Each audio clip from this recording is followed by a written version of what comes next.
శాంతి. ఈరోజు 2/2/26 ఫిబ్రవరి 2వ తేదీ. ఈరోజు బాబా యొక్క సాకార రూపంలోని మధురమైన మహావాక్యాలు. ఈరోజు మురళీతో పాటు శివ భగవాను వాచ కూడా ఉంది. శివ భగవాను వాచ ఏంటి? మధురమైన పిల్లలు, మీరు నన్ను స్మృతి చేయండి, ప్రేమించండి, ఎందుకంటే మిమ్మల్ని నేను సదా సుఖవంతులుగా చేసేందుకు వచ్చాను. మీరు నన్ను స్మృతి చేయండి, ప్రేమించండి, ఎందుకంటే మిమ్మల్ని నేను సదా సుఖవంతులుగా చేసేందుకు వచ్చాను. ఈరోజు ప్రశ్న: ఏ పిల్లలచే తప్పులు జరుగుతూ ఉంటాయో వారి నోటి నుండి ఏ మాటలు స్వతహాగా వెలువడతాయి? ఏ పిల్లలచే తప్పులు జరుగుతూ ఉంటాయో వారి నోటి నుండి ఏ మాటలు స్వతహాగా వెలువడతాయి? తప్పులు జరుగుతున్న వాళ్ళ నోటి నుండి జవాబు: నా భాగ్యంలో ఏదుంటే అదే లభిస్తుంది, స్వర్గంలోకి ఎలాగైనా వెళ్తాం కదా అని అంటారు. ఈ మాటలు పురుషార్థి పిల్లలవి కావు. ఉన్నత పదవిని పొందేందుకే పురుషార్థం చేయాలి. బాబా ఉన్నత పదవినిచ్చేందుకు వచ్చారు, కాబట్టి తప్పులు చేయకండి అని బాబా అంటారు. ఈరోజు పాట: బాల్యపు రోజులను మర్చిపోకండి, బచ్పన్ కే దిన్ భులానా దేనా. ఓం శాంతి. మధురాతి మధురమైన ఆత్మిక పిల్లలు గీతంలోని ఈ వాక్యాల అర్థాన్ని అర్థం చేసుకున్నారు. ఇప్పుడు జీవిస్తూనే మీరు అనంతమైన తండ్రికి చెందినవారిగా అయ్యారు. మొత్తం కల్పమంతా హద్దులోని తండ్రికి చెందినవారిగా అయ్యారు. ఇప్పుడు కేవలం బ్రాహ్మణ పిల్లలైన మీరు అనంతమైన తండ్రికి చెందినవారిగా అయ్యారు. అనంతమైన తండ్రి నుండి మనం అనంతమైన వారసత్వాన్ని తీసుకుంటున్నామని మీకు తెలుసు. తండ్రిని వదిలేసినట్లయితే అనంతమైన వారసత్వం లభించజాలదు. మీరు అర్థం చేసుకున్న కొద్దిలో ఎవ్వరూ సంతుష్టమవ్వరు. మనుషులు ధనాన్ని కోరుకుంటారు. ధనం లేకుండా సుఖం లభించజాలదు. ధనం కూడా కావాలి, శాంతి కూడా కావాలి, నిరోగి శరీరం కూడా కావాలి. ఈనాడు ప్రపంచంలో ఏముందో, రేపు ఏం అవ్వనున్నదో పిల్లలైనా మీకే తెలుసు. వినాశనం అయితే ముందుంది, ఇంకెవరి బుద్ధిలోనూ ఈ విషయాలు లేవు. వినాశనం ముందుంది అని అర్థం చేసుకున్న ఏం చెయ్యాలి అన్నది అర్థం చేసుకోరు. పిల్లలైన మీరే అర్థం చేసుకోగలరు. కాస్త యుద్ధం జరిగి కొద్దిగా నిప్పురవ్వ అంటుకుంటే వినాశనం జరిగేందుకు పెద్ద సమయం పట్టదని పిల్లలైన మీరే అర్థం చేసుకున్నారు. ఈ పురాతన ప్రపంచం ఇక అంతమైపోనున్నదని పిల్లలకు తెలుసు. ఇప్పుడు త్వరలో తండ్రి నుండి వారసత్వాన్ని తీసుకోనున్నాము. తండ్రిని సదా స్మృతి చేస్తూ ఉన్నట్లయితే చాలా హర్షితంగా ఉంటారు. దేహాభిమానంలోకి రావడం వల్ల తండ్రిని మరిచి దుఃఖితులుగా అవుతూ ఉంటారు. ఎంతగా తండ్రిని స్మృతి చేస్తారో అంతగా అనంతమైన తండ్రి నుండి సుఖాన్ని పొందుతారు. ఈ విధంగా లక్ష్మీనారాయణలుగా అయ్యేందుకే మీరు ఇక్కడికి వచ్చారు.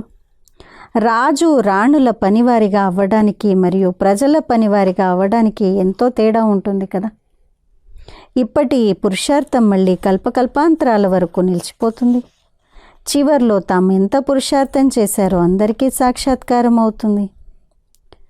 మీ స్థితిని చూసుకుంటూ ఉండండి అని ఇప్పుడు కూడా తండ్రి అంటారు.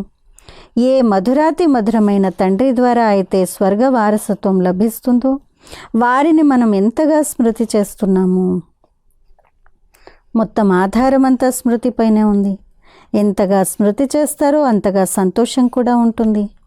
ఇప్పుడు దగ్గరలోకి వచ్చి చేరుకున్నాము అని భావిస్తారు. కొందరు గమ్యం ఎంత దూరం ఉందోనని అలసిపోతారు కూడా. అక్కడికి చేరుకుంటేనే శ్రమ కూడా సఫలమైనట్టు.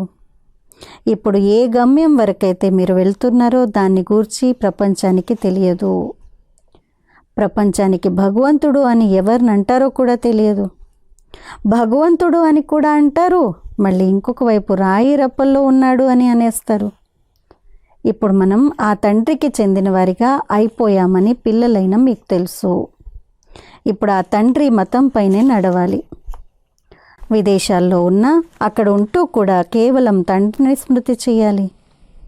మీకు శ్రీమతం లభిస్తుంది. ఆత్మస్మృతి లేకుండా తమో ప్రధానం నుండి సతో ప్రధానంగా అవ్వజాలదు. బాబా, మేము మీ నుండి పూర్తి వారసత్వాన్ని తీసుకుంటాము అని మీరంటారు. ఏ విధంగా మమ్మ బాబాలు వారసత్వాన్ని తీసుకుంటారో అలాగే మేము కూడా పురుషార్థం చేసి వారి గద్దెపై తప్పకుండా కూర్చుంటాము అని మీరు అంటారు. మమ్మ బాబాలు రాజరాజేశ్వర్లుగా అవుతారు, కావున మనం కూడా అవుతాము. పరీక్షలైతే అందరి కొరకు ఒకటే. తండ్రిని స్మృతి చేయండి అని మీకు చాలా కొద్దిగానే నేర్పించడం జరుగుతుంది. దీనిని సహజ రాజ్యోగ శక్తి అని అంటారు. యోగం ద్వారా ఎంతో శక్తి లభిస్తుందని మీరు భావిస్తారు. మేము ఏవైనా వికర్మలు చేస్తే ఎన్నో శిక్షలను పొందుతాము, పదభ్రష్టులుగా అయిపోతాము అని భావిస్తారు. స్మృతిలోనే మాయ విఘ్నాలను కలిగిస్తుంది. సద్గురువు నిందకులు ఏ ఆధారాన్ని పొందరు అన్న గాయనం ఉంది. వారైతే గురువు నిందకులు అని అంటారు, కానీ నిరాకారుని గూర్చి ఎవ్వరికీ తెలియదు. భక్తులకు ఫలాన్ని ఇచ్చేవాడు భగవంతుడు అన్న గాయనం కూడా ఉంది. సాధువు సన్యాసులు మొదలైన వారంతా భక్తులే. భక్తులే గంగా స్నానం చేసేందుకు వెళ్తారు. భక్తులు భక్తులకు ఫలాన్ని ఇవ్వరు. భక్తులు భక్తులకు ఫలాన్ని ఇవ్వగలిగినట్లయితే మరి భగవంతుణ్ణి ఎందుకు స్మృతి చేస్తారు? ఇది భక్తి మార్గము. అందరూ భక్తులే. భక్తులకు ఫలాన్ని ఇచ్చేవాడు భగవంతుడు. ఎక్కువగా భక్తి చేసేవారు తక్కువ భక్తి చేసేవారికి ఫలాన్ని ఇస్తారని కాదు. అలా కాదు. భక్తులు అనగా భక్తులే. రచన వారసత్వాన్ని ఎలా ఇవ్వగలదు? వారసత్వం రచయిత నుండే లభిస్తుంది. ఈ సమయంలో అందరూ భక్తులే. ఎప్పుడైతే జ్ఞానం లభిస్తుందో అప్పుడు భక్తి దానంతటా అదే తొలగిపోతుంది. జ్ఞానం జిందాబాద్గా అయిపోతుంది. జ్ఞానం లేకుండా సద్గతి ఎలా లభిస్తుంది? అందరూ తమ తమ లెక్క పత్రాలను తీర్చుకొని వెళ్ళిపోతారు. కావున ఇప్పుడు వినాశనం మీ ముందు ఉందని పిల్లలైన మీరు తెలుసుకున్నారు. దానికన్నా ముందు పురుషార్థం చేసి తండ్రి నుండి పూర్తి వారసత్వాన్ని తీసుకోవాలి. మనం పావన ప్రపంచంలోకి వెళ్తున్నామని మీకు తెలుసు. ఎవరైతే బ్రాహ్మణులుగా అవుతారో వారే నిమిత్తులుగా అవుతారు. బ్రహ్మ ముఖ వంశావళి బ్రాహ్మణులుగా అవ్వకుండా మీరు తండ్రి నుండి వారసత్వాన్ని తీసుకోలేరు. వారసత్వాన్ని ఇచ్చేందుకే తండ్రి పిల్లలను రచిస్తాడు. మనం శివబాబాకు చెందిన వారము. పిల్లలకు వారసత్వాన్ని ఇచ్చేందుకే వారు సృష్టిని రచిస్తారు. శరీరధారులకే వారసత్వాన్ని ఇస్తారు కదా. ఆత్మ అయితే పైన ఉంటుంది. అక్కడ వారసత్వం లేక ప్రారబ్ధం విషయమే ఉండదు. ఇప్పుడు మీరు పురుషార్థం చేసి ప్రారబ్ధాన్ని పొందుతున్నారు. దీన్ని గురించి ప్రపంచానికి తెలియనే తెలియదు. ఇప్పుడు సమయం సమీపంగా వస్తూ ఉంటుంది. బాంబులు మొదలైనవి ఉన్నవి దాచి ఉంచుకునేందుకు కాదు. ఎన్నో ఏర్పాట్లు జరుగుతున్నాయి. ఇప్పుడు మీరు నన్ను స్మృతి చేయండి అని తండ్రి మనకు ఆజ్ఞనిస్తున్నారు. లేకపోతే చివర్లో ఎంతగానో రోధించవలసి ఉంటుంది. రాజవిద్య పరీక్షలో ఎవరైనా ఫెయిల్ అయిపోతే కోపంతో వెళ్ళి మరణిస్తారు. కానీ ఇక్కడ కోపం విషయమేది లేదు. చివర్లో మీకు ఎన్నో సాక్షాత్కారాలు జరుగుతాయి. తాము ఎలా ఎలా అవుతారో కూడా తెలిసిపోతుంది. పురుషార్థం చేయించడం తండ్రి పని. పిల్లలు కర్మ చేస్తూ స్మృతి చేయండి. మర్చిపోతుంటే లేక కర్మలో ఖాళీ దొరకకపోతే కూర్చొని స్మృతిలో ఉండండి. బాబాను స్మృతి చేయండి అని చెప్తారు. మీరు పరస్పరం కలుసుకున్నప్పుడు కూడా మేము బాబాను స్మృతి చేయాలి అన్న ప్రయత్నమే చేయండి. మీరు కలిసి కూర్చోవడం ద్వారా బాబా స్మృతి చేయగలుగుతారు. సహాయం లభిస్తుంది. ముఖ్యమైన విషయం తండ్రిని స్మృతి చేయడమే. కొందరు విదేశాలకు వెళ్తారు. అక్కడ కూడా కేవలం ఒక్క విషయాన్ని గుర్తుంచుకోండి. తండ్రి స్మృతి ద్వారానే మీరు తమో ప్రధానుల నుండి సతో ప్రధానులుగా అవుతారు. కేవలం ఒక్క విషయాన్ని గుర్తుంచుకోండి. తండ్రిని స్మృతి చేయండి. యోగ బలం ద్వారా అన్నీ భస్మం అయిపోతాయి. మన్మనాభవ. నన్ను స్మృతి చేసినట్లయితే విశ్వాధిపతులుగా అవుతారు అని బాబా అంటారు. స్మృతి ఏ ముఖ్యమైన విషయం. ఎక్కడికి వెళ్ళవలసిన అవసరం లేదు. ఇంట్లో ఉండండి. కేవలం తండ్రిని స్మృతి చేయండి. పవిత్రంగా అవ్వకపోతే స్మృతి చేయలేరు. అందరూ వచ్చి క్లాస్లో చదువుకుంటారని కాదు. మంత్రం తీసుకున్నాక ఇంకెక్కడికైనా వెళ్ళిపోండి. రోజు రావాల్సిన అవసరం లేదు అని అన్నారు, కానీ సెంటర్కి వెళ్ళకపోతే ఇలా టీవీలో చూస్తే, లేదు మొబైల్లో విన్నారనుకోండి, జూమ్లో క్లాస్లో అటెండ్ అయితే ఆ నష, ఖుషి, ఆ పురుషార్థం ఉండదు కదా. సతోప్రధానులుగా అయ్యే దారిని తండ్రి తెలియచేసేశారు. ఇక్కడికి సెంటర్లోకి రావడం ద్వారా కొత్త కొత్త పాయింట్లను వింటూ ఉంటారు. ఏదైనా కారణం వల్ల రాలేకపోతే, వర్షం పడితే, కర్ఫ్యూ జరిగితే, ఎవరు బయటకి రాలేకపోతే అప్పుడేం చేస్తారు? నష్టమేమీ లేదు. శివుని మందిరంలోకి వెళ్ళి అభిషేకం చేసి తీరాలనేమీ లేదు. మీరు ఎక్కడుంటున్నా స్మృతిలో ఉండండి. నడుస్తూ తిరుగుతూ స్మృతి చేయండి. ఇవన్నీ కరోనా తర్వాత వచ్చాయి అని అంటే ఇంట్లో నుండి బయటికి రాలేని పరిస్థితిలో వచ్చాయి కదా. అంతకుముందు మనం రోజు సెంటర్లకు వెళ్ళేవాళ్ళు.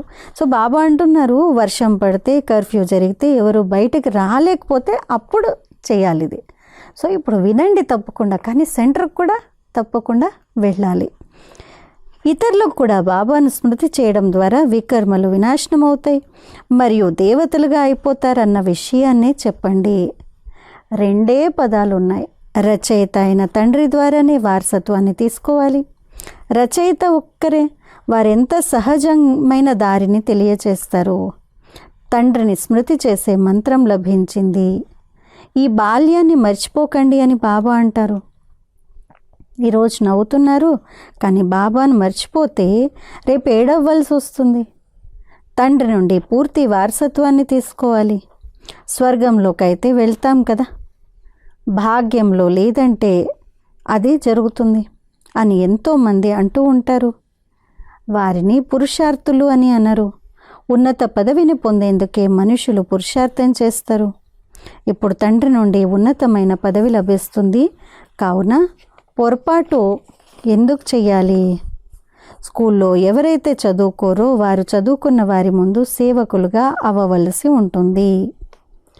తండ్రిని పూర్తిగా స్మృతి చేయకపోతే ప్రజల్లోకి వెళ్ళి పనివార్లా అయిపోతారు. ఇందులో సంతోషపడిపోకూడదు. పిల్లలు సన్ముఖంలో రిఫ్రెష్ అయి వెళ్తారు. కొందరు బంధనాల్లో ఉన్నవారు ఉన్నారు, నష్టం లేదు. ఇంట్లో కూర్చుంటూ కూడా బాబాను స్మృతి చేస్తూ ఉండండి.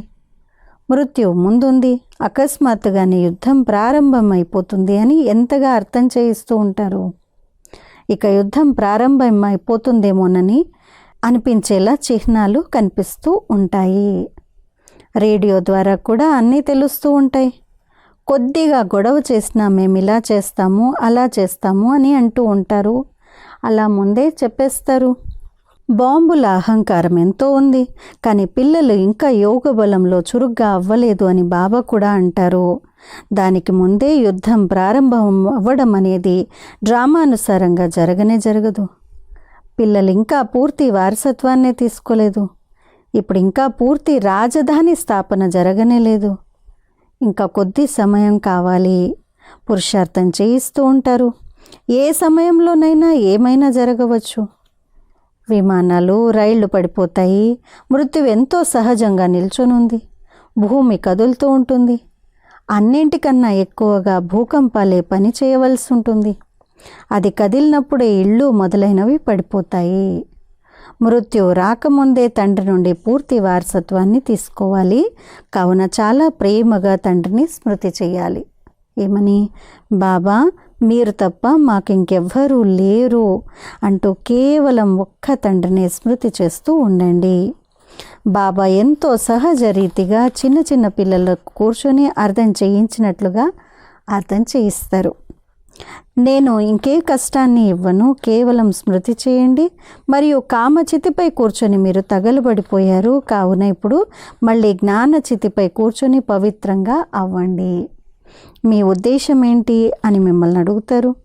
అందరికీ తండ్రి అయిన శివబాబా ఎవరైతే ఉన్నారో వారు నన్నొక్కడినే స్మృతి చేసినట్లయితే మీ వికర్మలు వినాశనం అవుతాయి మరియు మీరు తమో ప్రధానుల నుండి సతో ప్రధానులుగా అయిపోతారని చెప్తున్నారు అని చెప్పండి.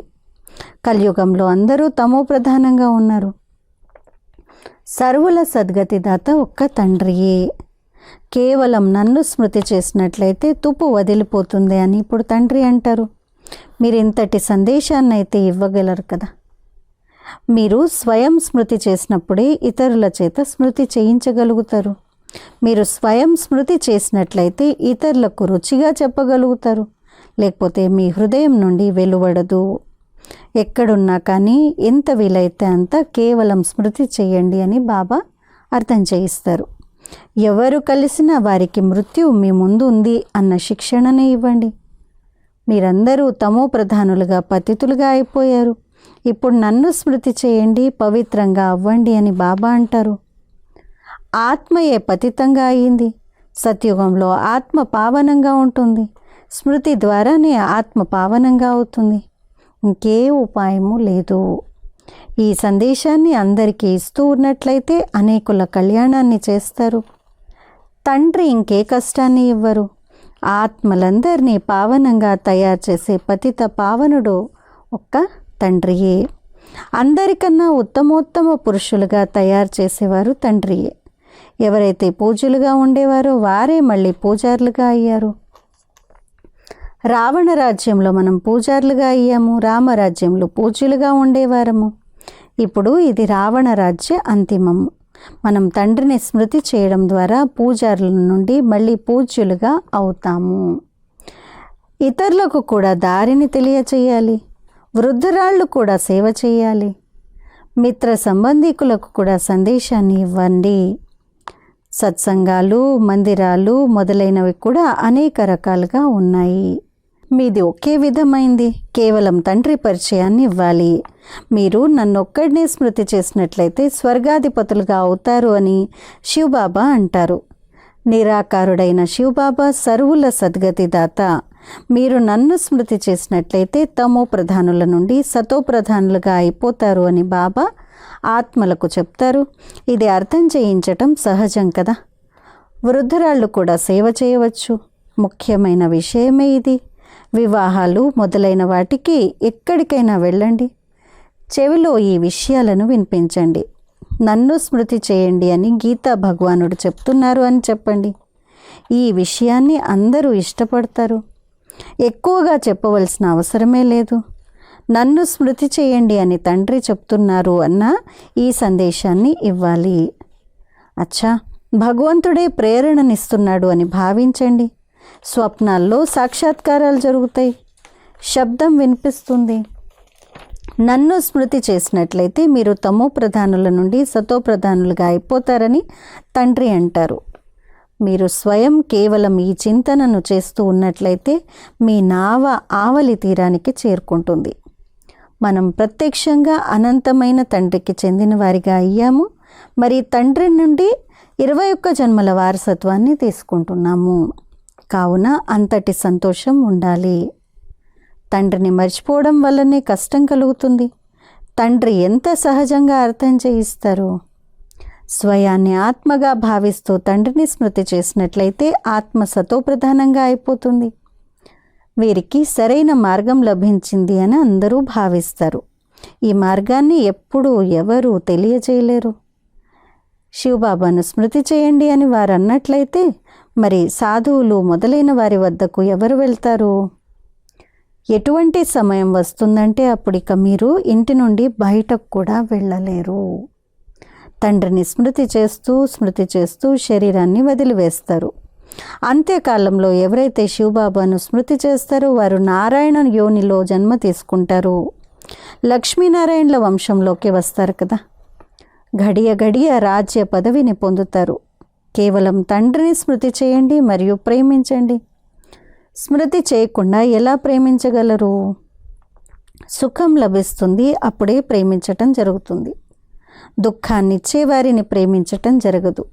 నేను మిమ్మల్ని స్వర్గాధిపతులుగా తయారు చేస్తాను, కావున మీరు నన్ను ప్రేమించండి.